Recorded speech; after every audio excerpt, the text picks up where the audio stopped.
Hello friends. Medivision wholesale platinum में आपका स्वागत है। इस सेशन में आज हम परचेज बिल सीएसवी फॉर्मेट कैसे क्रिएट करना है इसकी जानकारी लेंगे।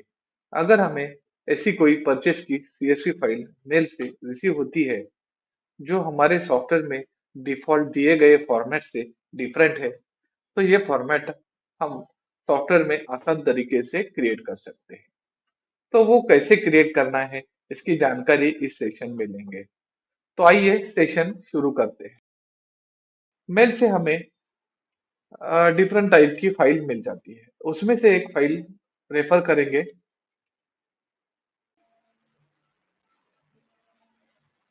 मेल से हमें इस तरह की फाइल रिसीव हो चुकी है। तो ये फाइल का फॉर्मेट हमें सॉफ्टवेयर में कैसे बनाना है इसकी जानकारी हम लेंगे। सबसे पहले सॉफ्टवेयर में इस फाइल में हेडिंग में सब का हेडिंग दिया गया है, मतलब प्रोडक्ट का नाम, invoice number, invoice details, date, batch number का हेडिंग दिया गया है। उसके नीचे प्रोडक्ट का ट्रांजैक्शन डिटेल दिया गया है, मतलब प्रोडक्ट का नाम, MRP, PTR, batch number, expiry, इसका डिटेल दिया गया है। इस तरह की फाइल क्रिएट करने के लिए सबसे पहले सॉफ्टवेयर के मेन स्क्रीन पे मास्टर और CSV import format for purchase इस मेनू में एंटर करना है। उसके बाद क्रिएट इस मेनू में एंटर करना है। उसके बाद आपको पूछेगा CSV format name. CSV format name आपकी जानकारी के लिए आप कुछ भी यहाँ पे टेक्स्ट फॉर्मेट में लिख सकते हैं। मतलब ये फाइल अभी एलम्बिक की है, एलम्बिक से कंपनी से आई है, तो एलम्बिक यहाँ पे एलम्बिक भी लिख सकते हैं। नहीं तो कई सॉफ्टवेयर वाले से आई हुई है, किसी दूसरे सॉफ्टवेयर से आई हुई है, अदर सॉफ्टवेयर से, या आप में एलम्बिक का पहले से फॉर्मेट है, उसमें कुछ चेंज हो चुका है तो न्यू फॉर्मेट करना है, तो एलम्बिक न्यू ऐसा भी टेक्स्ट फॉर्मेट में यहाँ पे आप देख सकते हैं। यहाँ पे मैं लिखूंगा CSV, Alembic CSV format. Enter करने के बाद जैसे पहला कॉलम छोड़ देना है आपको, नो ही। एंटर करने के बाद with column name in first row, यहाँ पे फाइल में देखेंगे। फाइल में सबसे पहले फर्स्ट रो में कॉलम का नाम दिया गया है, जो भी नेम है, हेडिंग नेम, वो कॉलम के फर्स्ट रो में दिया गया है। उसके लिए यहाँ पे यस करेंगे। यस करने के बाद एंटर करेंगे। अगर आपको फर्स्ट रो में कॉलम का नाम नहीं है, उसका बिल नंबर, बिल डेट भी दिया गया है, तो आपको यहाँ पे नो करना है और यहाँ पे यस करना है। ये फॉर्मेट के लिए मैं दूसरी फाइल दिखाता हूँ आपको।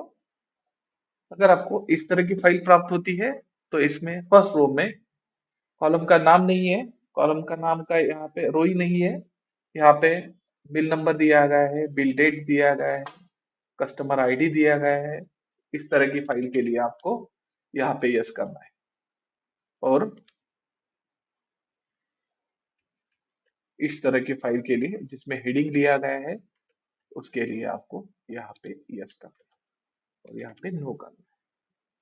तो सबसे पहले एलएमपी का जो फॉर्मेट है वो कैसे क्रिएट करना है उसकी जानकारी दें।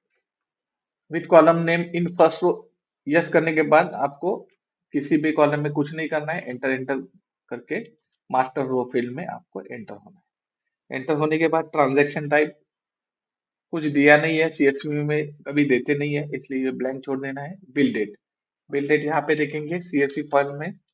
बिल डेट कहाँ पे, इनवाइस, हेडिंग अलग अलग रहेगी, इनवाइस डेट रहेगी, डॉक्यूमेंट डेट रहेगी, ऐसा कुछ भी हेडिंग रहेगा, तो आपको देख के आप ये यहाँ पे लिखना है।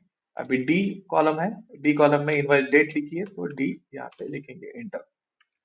यहाँ पे देखेंगे डेट का फॉर्मेट क्या है, तो पहले डेट दी है डी डी एम और वाई वाई वाई वाई, ऐसे यहाँ पे फॉर्मेट भी वही लेंगे, D D Y Y Y.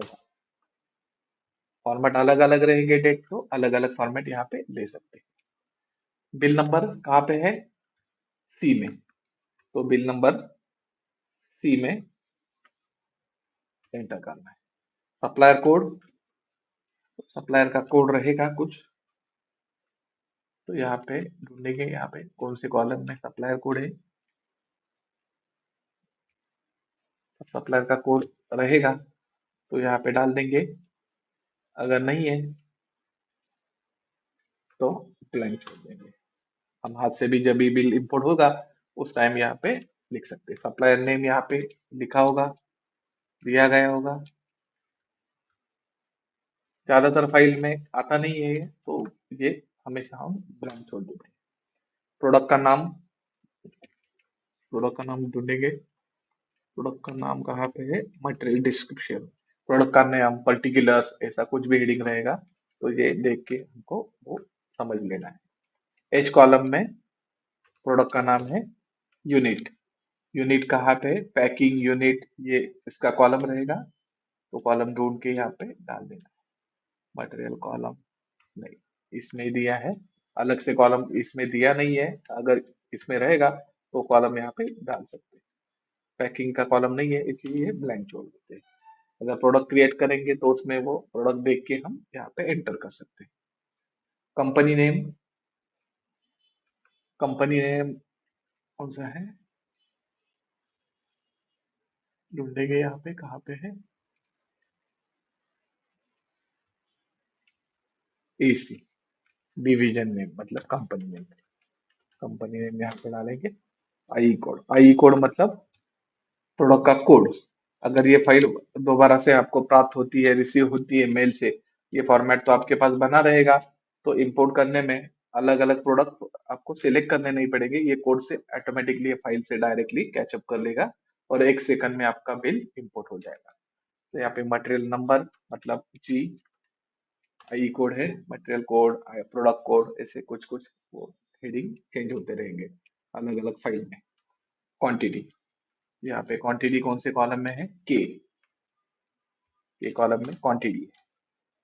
Scheme, scheme मतलब फ्री, एल कॉलम में फ्री है तो वो रखने का। बैच नंबर, बैच नंबर कौन से कॉलम में है देखा जाएगा अभी, कौन से कॉलम में है बैच नंबर, यहाँ पे आई, आई में बैच नंबर है। Expiry date, expiry date J में, और फॉर्मेट क्या है, D D M M Y Y, पहले डेट फिर मंथ और बाद में 4 कैरेक्टर 4 डिजिट का ईयर्स, मतलब जे, जे कॉलम और D D M M Y Y, ये फॉर्मेट। एमआरपी, एमआरपी कहाँ पे है, तो आर में एमआरपी। परचेस रेट मतलब पीटीएस, टी, टी कॉलम में परचेस रेट। स्कीम डिस्काउंट कुछ है,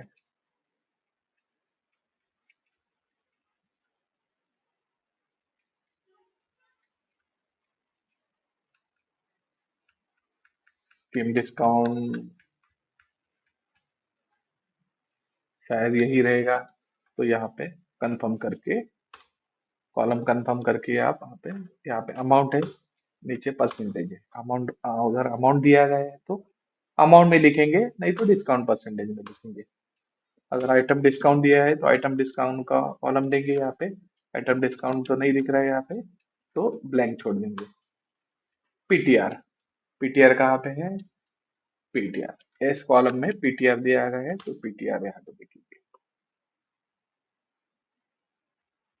यहाँ पे डिस्काउंट परसेंटेज, आइटम डिस्काउंट या स्कीम डिस्काउंट ये कंफर्म नहीं है, तो आप कंफर्म करके पीडीएफ के द्वारा कंफर्म करके यहाँ पे, अगर आपको डिस्काउंट परसेंटेज में ये लिखना है तो डिस्काउंट परसेंटेज में लिखना है, नहीं तो नीचे स्कीम डिस्काउंट। ज्यादातर स्कीम डिस्काउंट में ही लिखना है आपको। ज्यादातर यहाँ पे आइटम डिस्काउंट रहता नहीं है, कंपनी से जो भी माल आता है तो आइटम डिस्काउंट नहीं रहता है, उसका स्कीम डिस्काउंट ही रहता है। तो जो भी डिस्काउंट रहेगा ज्यादातर स्कीम डिस्काउंट में ही एंटर करना है। आपको कंफर्म करना है, पीडीएफ भी रहेगी इसके साथ मेल के साथ, उससे आपको कंफर्म करना है, सेव करना है। सेव करना है, सेव करने के बाद ये फाइल इंपोर्ट करके देखेंगे कैसे इंपोर्ट होती है। उसके लिए पहले ये फाइल क्लोज करेंगे। क्लोज करने के बाद control F1, import purchase from CSV, enter करेंगे। एलम्बिक फॉर्मेट जो बनाया था ये ऊपर आ गया, सबसे ऊपर जो भी अल्फाबेटिकली उसके हिसाब से ये इंपोर्ट हो जाएगा, लिस्ट में एंटर हो जाएगा। उसको एंटर करेंगे, यहाँ पे F3 प्रेस करेंगे। F3 प्रेस करने के बाद यहाँ पे जो भी फाइल हमने लिखी है एलेम्बिक CSV डेस्कटॉप पे ली है, एंटर करेंगे, एंटर एंटर करेंगे तो ये हमारा फाइल इंपोर्ट हो चुका है। एंटर करेंगे, एंटर करने के बाद डिटेल्स इंपोर्ट के जानकारी के लिए हमारा इंपोर्ट परचेस फ्रॉम CSV वाला वीडियो रेफर करें। तो आज के इस सेशन में हमने इंपोर्ट परचेस फ्रॉम CSV का फॉर्मेट कैसे जनरेट करना है, कैसे क्रिएट करना है, अलग अलग फॉर्मेट के फाइल कैसे कैसे जनरेट करने हैं, इसकी जानकारी ली। धन्यवाद।